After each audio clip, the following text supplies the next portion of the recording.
په دې کنفرانس کې د انقلاب خبره، د انقلاب دغه کلمه چې په دې عنوان کې تاسو ته ښکاري، دا په دې دلالت کوي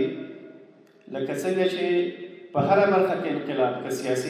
سیاسي انقلاب وي، که نظامي انقلاب وي، دا د یو فرد کار نه وي،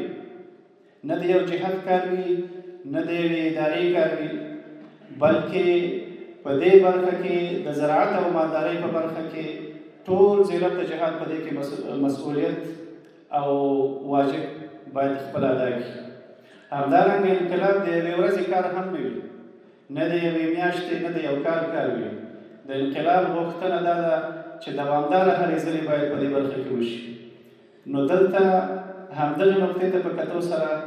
موږ ورسره د لومړي کنفرانس نقطه اضافه کړې ده چې دا د دې انقلاب د پیل لپاره لومړی قدم ده. انشاءالله په آینده کې به د دغې کنفرانس د پایلو ته په کتو سره د یو علمي پلان شوي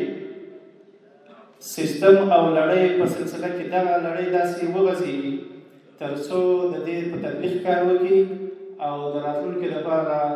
په دوهم او دریم کنفرانس په دې باندې خبره وشي.